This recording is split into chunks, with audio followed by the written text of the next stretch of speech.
جو آیات کریمہ آپ کے سامنے تلاوت کی گئی ہیں، ان کے مفہوم کا تعلق اماں جان سید عائشہ رضی اللہ تعالی عنہ کی زندگی میں پیش آنے والی انتہائی دلفراش اور دردناک واقعے سے متعلق ہیں۔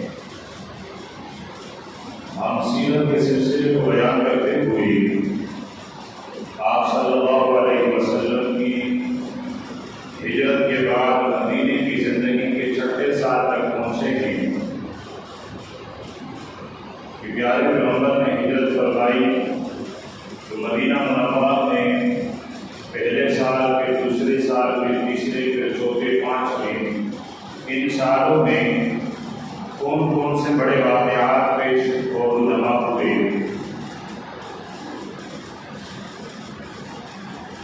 آپ صلی اللہ علیہ وسلم کے ہجرت کے 6 سال جہاں تاریخ میں بہت سے بڑے بڑے واقعات ذکر ہیں، وہاں 6 سال غزوہ بنی المصطلق کے واپسی پر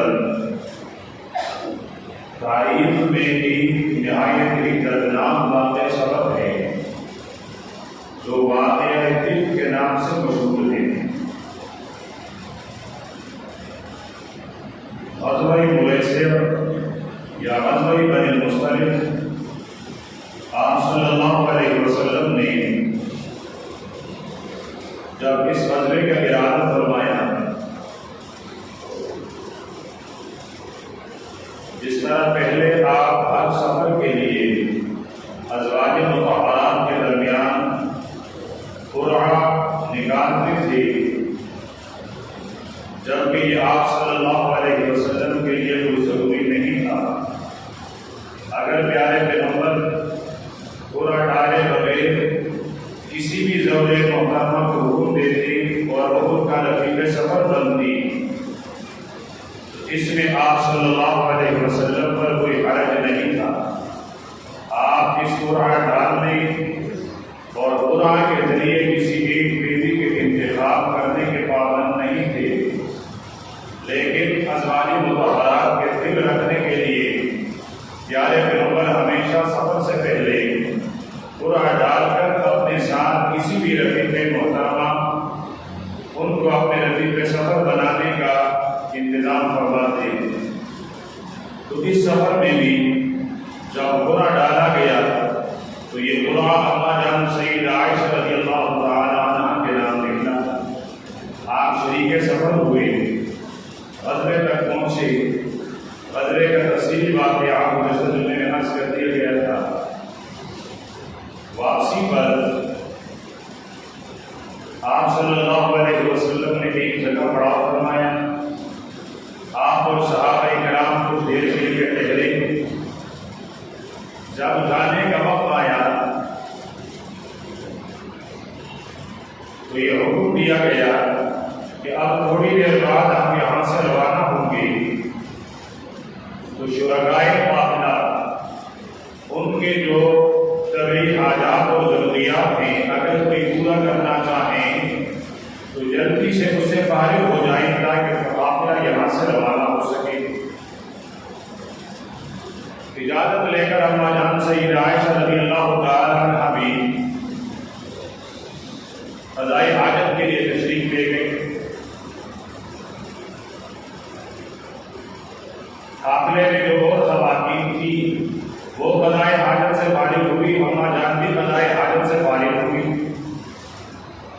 واپس آئے، حضرت عائشہ رضی اللہ تعالی عنہ نے جیسے اپنے سینے پر یوں ہاتھ رکھا تو احساس ہوا کہ میرے گلے میں جو ہاتھ تھا وہ ہاتھ تو میرے گلے میں نہیں ہے۔ تو واپس چلی گئی، جس راستے سے گئی تھی، جہاں قضاء حاجت کے لیے گئی تھی، اس راستے میں اور اس جگہ وہ ہاتھ کو تلاش کرتی رہی، اور اس تلاش کرنے میں تھوڑا سا وقت لگ گیا۔ یہاں دیگر خواتین بھی واپس آئی تھی،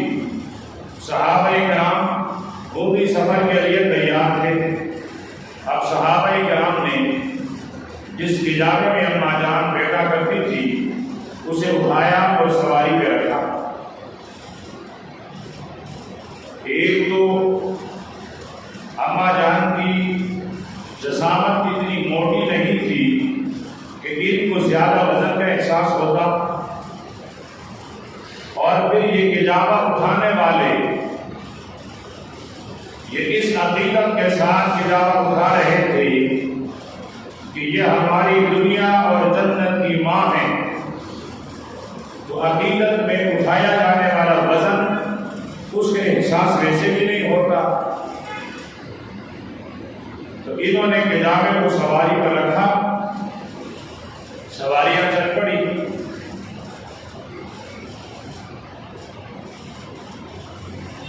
حضرت عائشہ رضی اللہ تعالیٰ عنہ نے کافی تلاش کیا، جب ہاتھ نہیں ملا تو دل میں خیال کیا کہ قافلے والے میری وجہ سے پریشان ہوں گے تو چھوڑ دیتے۔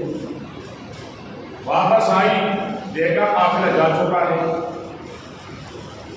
وہاں تو کوئی بھی نہیں، نہ اللہ کا پیغمبر نہ صحابہ، کوئی بھی وہاں موجود نہیں۔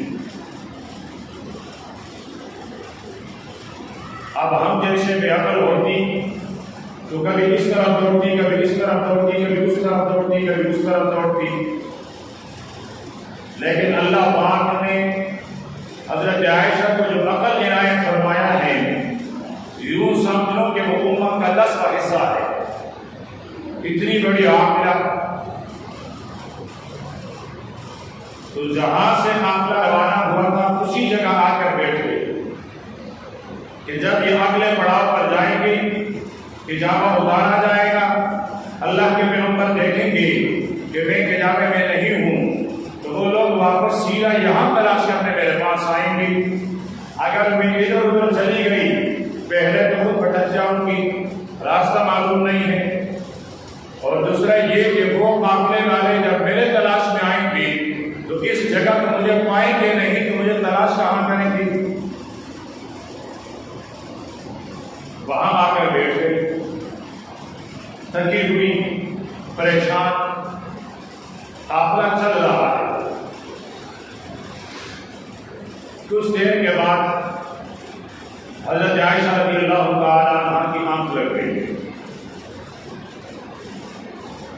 عموماً قافلے اور لشکر 5 یا 3 حصوں پر مشتمل ہوتے ہیں۔ ایک حصہ لشکر سے پہلے جاتا ہے تاکہ وہ آگے جا کر ان کے لیے راستہ بھی صاف کرتے رہیں، اور اگلا پڑاؤ جو ان کو نظر آئے تو وہاں پڑاؤ ڈالیں۔ قافلے کے بعد کچھ لوگ بعد میں آتے ہیں کہ اگر ان سے کوئی چیز گری پڑی، ان سے گم ہو جائے، یا کوئی قافلے کا شریک پیچھے رہ جائے یا قافلے سے بچھڑ جائے، تو وہ بعد والوں کے ساتھ مل کر قافلے تک پہنچے۔ تو یہاں بھی آپ صلی اللہ علیہ وسلم نے کچھ صحابہ کرام کو قافلے کے پیچھے چھوڑا تھا، ان میں ایک حضرت صفوان رضی اللہ تعالیٰ عنہ بھی ہے۔ وہ جب اس مقام پر پہنچے تو فرماتے ہیں کہ دور سے مجھے یوں نظر آیا کہ جس طرح سامان کی بندی ہوئی گٹھلی پڑی ہوئی ہو۔ بہت سارے کپڑے یا چیزیں جمع کر کے کسی چادر میں جب ان کو جمع کیا جاتا ہے تو اسی طرح سکڑی ہوئی اماں جان وہ بیٹھی ہوئی تھی اور بیٹھ کر سو گئی تھی۔ تو حضرت صفوان فرماتے ہیں میرا خیال یہ رہا کہ قافلے والوں سے کوئی سامان یہاں رہ گیا ہے، لیکن جب میں قریب پہنچا تو میں نے کہا یہ تو کوئی گٹھلی نہیں، یہ تو کوئی انسان نہیں، اس کا مقصد یہ ہے کہ قافلے والوں سے کوئی آدمی وہ پیچھے رہ گیا ہے۔ پر میں بالکل قریب پہنچا، جب میں نے دیکھا تو یہ تو میری اور کل کائنات کی ماں سیدہ عائشہ رضی اللہ تعالی عنہا ہے۔ تو فرماتے ہیں میری زبان سے بے اختیار نکلا کہ انا للہ و انا الیہ راجعون۔ اماں جان فرماتی ہیں جیسے میں نے استرجاع کے الفاظ سنے، میں ایک دم اٹھی اور میں نے اپنے آپ کو پردے میں کر لیا اور میں آواز بھی پہچان گئی کہ یہ آواز حضرت صفوان کی ہے، اور حضرت صفوان فرماتے ہیں میں نے بھی اما جان کو پہچان لیا، اس لیے کہ پردے کے نزول کے حکم سے پہلے میں نے عائشہ کو دیکھا ہوا تھا تو میں پہچان رہا تھا۔ فرماتے ہیں حضرت عائشہ رضی اللہ تعالیٰ عنہا اس انا للہ کے علاوہ نہ حضرت صفوان نے کچھ کہا نہ میں نے کچھ سنا۔ حضرت صفوان نے اونٹ لا کر بٹھایا اور ایک سائڈ ایک طرف ہو گئی، میں جا کر اونٹنی پر میں سوار ہو گئی اور انہوں نے اس کی رسی اور نگین پکڑی، وہ آگے آگے جا رہا ہے اور میں سوار پیچھے پیچھے جا رہی ہوں، قافلہ آگے جا رہا، چلتے چلتے دوپہر کا وقت تھا، جب قافلہ اگلے پڑاؤ تک پہنچا، قافلہ جیسے ہی رکا، قافلے والے اپنے سواریوں سے اترے، دیکھا کہ اما جان اپنے کجاوے میں موجود نہیں۔ تھوڑی دیر کے لیے سوچیں، میرے محبوب نے جب دیکھا ہوگا کہ کجاوا خالی ہے تو کیا گزرا ہوگا۔ حضرت ابو بکر بھی ہم سفر تھے، ان کو جب پتہ چلا ہوگا کہ میری بیٹی کی جگہ میں نہیں ہے تو ان پر کیا گزری ہوگی۔ حضرت عمر اور حضرت علی بھی رفیق سفر ہیں، ان کو جب پتہ چلا ان پر کیا گزرا ہوگا۔ فرض ہر صحابی کو جب پتہ چلا تو وہ ایسے ہو گئے گویا کہ کاٹو تو خون نہ نکلے، یہ کیا ہو گیا۔ اتنے میں کسی نے آواز لگائی کہ ہم سے پیچھے جو لوگ آ رہے ہیں وہ آ رہے ہیں، ان کا انتظار کیا گیا، وہ دور قریب آتے رہے، پتہ چلا یہ تو حضرت صفوان ہے۔ قریب آئے تو حضرت صفوان عرض کرنے لگے اللہ کے حبیب اما جان کو آپ کہاں چھوڑ گئے تھے؟ وہاں سے اتری، اپنے کجاوے پر بیٹھی، قافلہ پھر روانہ ہوا۔ جس آدمی کی طبیعت اور فطرت خباثت سے بھری ہوئی ہوتی ہے، ان کی سوچ ہمیشہ خبیث ہوتی ہے، ان کے افکار ہمیشہ گندے ہوا کرتے ہیں۔ تو منافقین کا سردار ابی بن سلول وہ کہنے لگے ہمیں درس دیتا ہے غیرت کا، حیا کا، پاک دامنی کا، پردے کا۔ خود دیکھو ان کی بیوی کس کے ساتھ چلی آ رہی ہے۔ یہ آواز دوسری تیسری چوتھی کام، غرض منافقین تمام تک یہ پہنچی اور پھر یہ بات ان کی زبانوں پر بھی جاری ہوئی، اور یہ بات صحابہ کرام نے بھی سنی۔ لیکن اب مدینہ منورہ قریب تھا، یہ مدینہ پہنچی، آپ صلی اللہ علیہ وسلم صحابہ کرام اپنے اپنے گھروں میں اور اللہ کے پیارے پیغمبر اپنے حجرے میں۔ آپ صلی اللہ علیہ وسلم نے جب یہ بات سنی وہ پریشان ہوئے، تو پریشان تو ہونا تھا۔ اما جان سید عائشہ رضی اللہ تعالیٰ عنہا فرماتی ہیں ایک تو سفر سے واپسی میں تکل ہوئی تھی، پھر سفر میں بچڑی تو ذہنی طور پر بھی پریشان تھی، زندگی میں ایک عجیب صدمہ تھا جو میرے اوپر گزر رہا تھا۔ پھر میں نے یہ محسوس کیا کہ اللہ کے پیارے پیغمبر گھر میں آتے ہیں تو مجھ سے بات کرنے کی موڈ میں نہیں، اگر میں کوئی پوچھنا بھی چاہوں تو اللہ کے پیارے پیغمبر رخ موڑ لے۔ میں پریشان ہوں کہ آخر میرا قصور کیا ہے۔ میں نے کوئی کلمہ بھی آدمی کا کہہ دیا ہے جو اللہ کا پیارا پیغمبر ناراض ہے، میں نے کوئی کام ایسا کیا جس سے اللہ کے پیارے پیغمبر ناراض ہیں، آخر وجہ کیا ہے؟ لیکن مجھے کوئی بات سمجھ میں نہ آئے۔ ایک دن، دو دن، تین دن مجھے بخار ہوا، آپ صلی اللہ علیہ وسلم حجرے میں تشریف لائے تو رسمی سی پوچھ گچھ کے بعد پھر چلے جائیں، حالانکہ اس سے پہلے تعلق اس طرح کا نہیں تھا۔ تو میری بیماری اور میرا بخار مزید بڑھتا رہا۔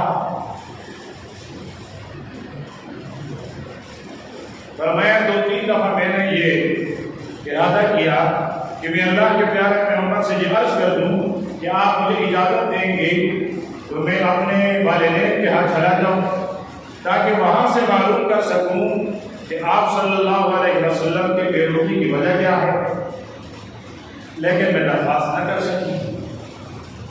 رات کو خواتین کے ساتھ قضائے حاجت کے لیے باہر گئی۔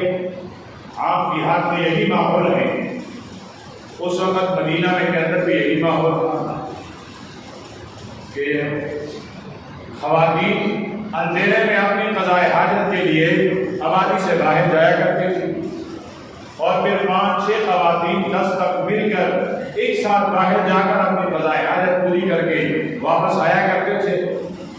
یہ اس وقت بھی دیہات کا ماحول تھا اور آج بھی دیہات کا ماحول یہی ہے۔ فرماتی ہے میں واپس آ رہی تھی تو ایک صحابیہ ہے حضرت ام مصطح رضی اللہ تعالیٰ عنہ، ان کے پاؤں ان کی چادر میں الجھی اور وہ گری، تو گرتی ہوئی اس نے کہا کہ میرا بیٹا مصطح ہلاک ہو جائے۔ تو اماں جان فرماتی ہیں کہ میں کہنے لگی آپ اپنے بیٹے مصطح کو کیوں بد دعا دے رہی ہو؟ وہ تو بدری صحابی ہیں جن کے لیے اللہ کے نبی نے ارشاد فرمایا کہ یہ معلوم معاشر کو آج کے بعد تمہارے دل میں تمہارے جی میں جو آئے کرتے رہو، اللہ پاک نے تمہارے لیے سب کچھ بخش کے تمہیں جنتی بنا دیا ہے۔ یہ ان صحابہ کرام میں شامل ہیں اور آپ بد دعا دے رہی ہیں۔ تو مصطح کہنے لگی یا عائشہ تم تو بڑی صحابی ہو، تجھے نہیں پتا کہ مصطح تیرے بارے میں کیا کہتا ہے؟ اماں جان فرماتی کیا کہتا ہے؟ نہیں پتا۔ عرض کرنے لگی مجھے تو کوئی خبر نہیں، اس لیے کہ آپ نے حجرے سے باہر میرا کوئی کام نہیں۔ مصطح کہنے لگی آپ کے بارے میں تو باہر یہ بات مشہور کی گئی ہے کہ آپ قافلے سے بچھڑی نہیں تھی، آپ قافلے سے گم نہیں ہوئی تھی، آپ خود پیچھے رہ گئی تھی۔ اللہ اکبر، میرے بارے میں اور یہ کہنا، فرمایا ہاں عائشہ تیرے بارے میں یہ کہا جا رہا۔ بخار تو پہلے سے بھی تھا، نفسیاتی طور پر یہ تو موت کی آواز تھی جو حضرت عائشہ کو دی گئی، اور میں اب میرے ذہن میں آیا کہ پیارے پیغمبر کے بے روزی کی وجہ کیا ہے۔ گھر آئی، میرا بخار بہت زیادہ ہوا، رونے لگی۔ صبح میں نے عرض کیا اللہ کے محبوب اگر آپ اجازت دے دیں تو میں اپنی ماں کا دیدار کر دوں۔ خیال یہ تھا کہ وہاں جا کر پوچھ لوں کہ ام مصطح جو کہہ رہی ہے کیا سارے لوگوں کی زبانوں پر یہی بات ہے۔ وہاں جا کر دیکھا ام رومان ایک جگہ بیٹھی رو رہی ہے، حضرت ابو بکر دوسری جگہ بیٹھ کر قرآن پاک کی تلاوت کر رہا ہے اور رو رہا ہے۔ فرماتی ہے میں نے اپنی ماں سے پوچھا ماں لوگ میرے بارے میں کیا کہتے ہیں؟ ماں کہنے لگی بیٹی اگر تجھ سے کوئی غلطی ہو گئی ہے تو اللہ سے معافی مانگنا، اللہ کے رسول سے معافی مانگنا۔ حضرت ابو بکر کچھ کہنا چاہتا ہے لیکن آنسو کی لڑیاں کچھ کہنے کی اجازت نہیں دیتی، ہچکیاں بن جاتی ہیں۔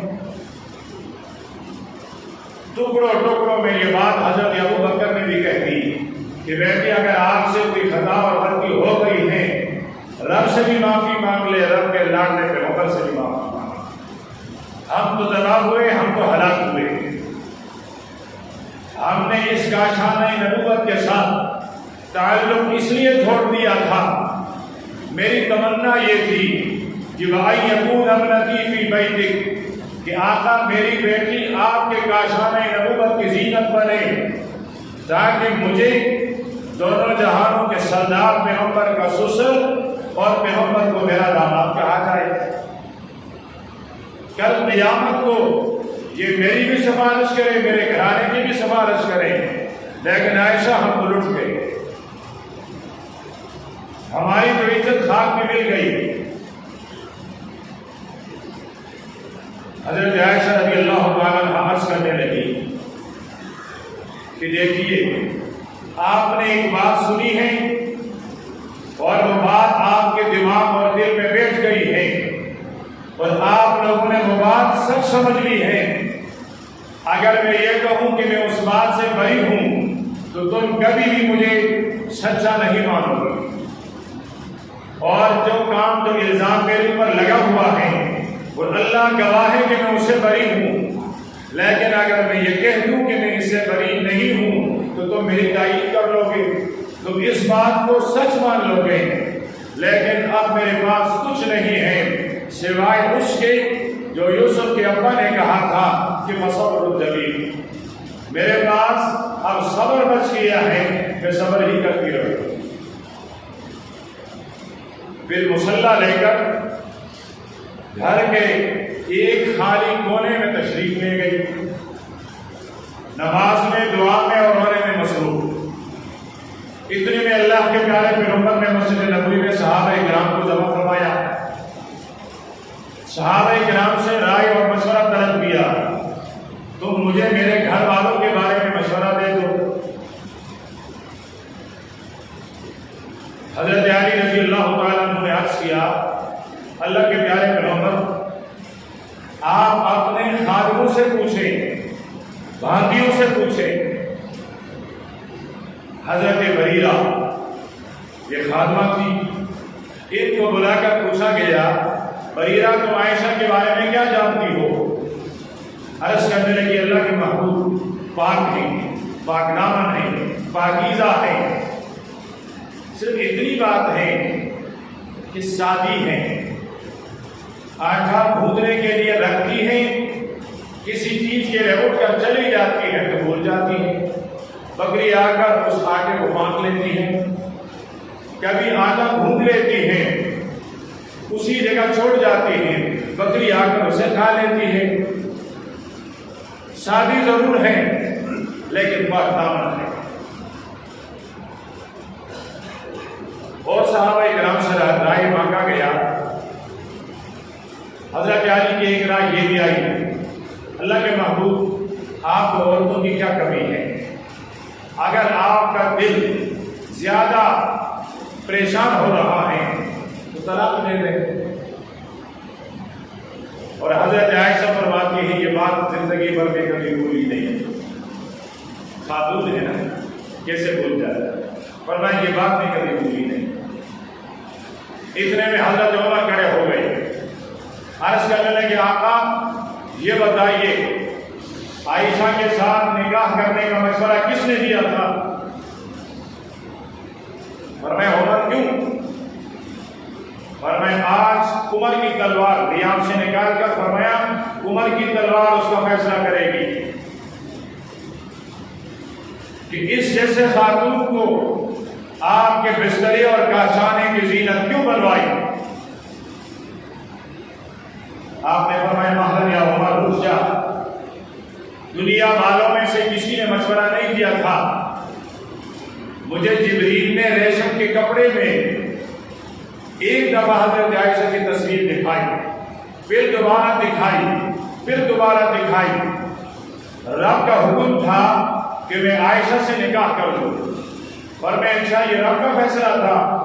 اللہ کے نبی نے فرمایا ہاں عمر رب کا فیصلہ تھا۔ فرمایا جب رب کا فیصلہ ہے تو میرا رب تو بڑا غیور ہے، بڑا حیادار ہے، وہ آپ کے کاشانے کی زینت کسی ایسے خاتون کو بنا ہی نہیں سکتا۔ سبحانک ھذا بہتان عظیم، سبحانک ھذا بہتان عظیم، میرا رب پاک ہے۔ عمر کی دل یہ گواہی دے رہا ہے یہ بہت بڑا بہتان ہے جو منافقین کی طرف سے لگایا ہے۔ اللہ کے پیغمبر آپ اجازت دے دے ان زبانوں کو کاٹ دو جو زبانیں میری ماں کے بارے میں یہ بات، یہ بہتان، یہ الزام تراشی کر رہی ہے۔ آپ نے فرمایا جزاک اللہ عمر، آپ نے میرے دل کی ساری بوجھ، ساری گرانی ختم کرا دی۔ 15 دن سے جس گرم اور جس مصیبت اور جس پریشانی میں مبتلا تھا، عمر میرے الفاظ نے میری وہ ساری تمام پریشانیاں دور کر لی۔ مجھے یقین ہو گیا کہ میری گھر والے اور میرا گھرانہ پاک ہے۔ آپ صلی اللہ علیہ وسلم یہاں سے اٹھے، حضرت ابو بکر کے دروازے پر پہنچے، دستک دی، حاضر ہوئے۔ اتنے میں ام رومان اپنی بیٹی سے کہتے ہیں کہ بیٹی اب بھی موقع ہے، جاؤ اور اللہ کے پیارے پیغمبر سے معافی مانگو۔ اتنے میں دیکھا آپ صلی اللہ علیہ وسلم کا جسم مبارک وزنی ہوا اور آپ کے جبین پر پسینے کے قطرے موتیوں کے باریک دانوں کی طرح چمکتے ہوئے نمودار ہوئے۔ اماں جان فرماتی ہے مجھے حوصلہ بڑھا کہ وحی کا نزول ہو رہا ہے، اب اللہ کا نبی خوشخبری دے گا۔ اور میں تھوڑی دیر کے بعد پیارے پیغمبر نے شہادت والی انگلی سے یوں اپنے ماتھے مبارک کو پسینے سے صاف کیا اور مجھ سے فرمانے لگے اب شری یا عائشہ خوشخبری قبول کر لیں، خوشخبری قبول کر لیں، اللہ پاک نے تیرے پاکیزگی بیان کر دی۔ اور پھر سورہ نور کی 18 آیتیں نازل ہوئی، 18 آیتیں سورہ نور کی۔ اماں جان سیدہ عائشہ فرماتی ہیں کہ میں نے یہ کبھی سوچا بھی نہیں تھا کہ میری پاکی کے بارے میں قرآن پاک اور قرآن پاک کی آیتیں اتریں گی، کبھی سوچا بھی نہیں تھا۔ میرا خیال یہ تھا کہ جبریل آ کر بتا دے گا کہ تیری بیٹی پاک اور صاف ہے، میرے لیے تو یہ بھی کافی تھی، لیکن میرے رب نے میری پاک دامنی کو قرآن پاک کی دامن کی زینت بنا دی۔ تو میرے والد اور میری والدہ مجھ سے کہنے لگی اٹھیے بیٹی اور آپ صلی اللہ علیہ وسلم کا شکریہ ادا کیجیے۔ میں عرض کرنے لگی ان کا شکریہ کیوں ادا کروں؟ میں شکریہ ان کا ادا کروں گا جنہوں نے میری طہارت اور پاکیزگی آسمان سے اٹھا لی۔ پھر میں مصلی لے کر اٹھی، میں نے رب کے دربار میں دوگانہ شکرانے کے ادا کیے اور اللہ کا شکر ادا کیا۔ اور ان آیتوں کا اختتام اس پر ہو رہا ہے کہ اللہ پاک فرماتے ہیں کہ الخبیثات للخبیثین، گندی عورتیں گندے مردوں کے لیے ہیں، والخبیثون للخبیثات، گندے مرد گندی عورتوں کے لیے ہیں۔ یہ منافق بھی گندے، ان کی عورتیں بھی گندی، ان کی عورتیں بھی گندی ناپاک اور ان کے مرد بھی ناپاک اور گندے۔ اور اس کے مقابلے میں صحابہ کرام اور صحابیات فرمائے والطیبات للطیبین، عائشہ جیسے طیبہ وہ طیبین کے سردار محمد عربی کے لیے، والطیبون للطیبات، اور طیبین کے سردار وہ طیبات کے سردار بھی حضرت عائشہ کے لیے۔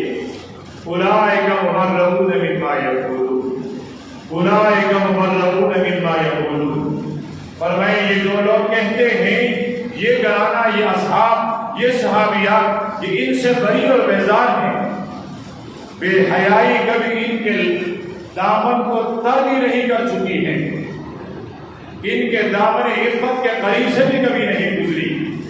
یہ تو بڑے حیادار ہیں، بلکہ حیا کی تاریخ اور حیا کی تاریخ ان سے عبارت ہے۔ اور پھر یہ قانون بنایا گیا کہ جنہوں نے بہتان باندھا ہے تو ان پر 80 گھوڑے لگا دیے جائیں۔ آج بھی قرآن پاک کا قانون یہی ہے۔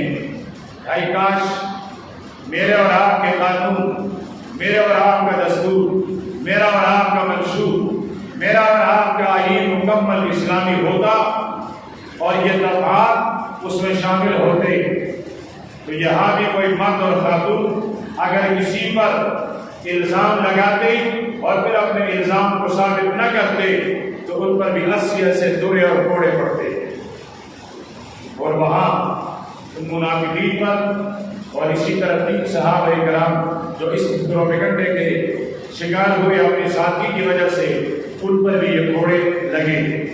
تو اما جان سیدہ عائشہ رضی اللہ تعالیٰ عنہ کا یہ واقعہ، یہ بھی آپ صلی اللہ علیہ وسلم کے ہجرت کے 6 سال غزوہ بنی المصطلق سے واپسی پر پیش آیا ہے۔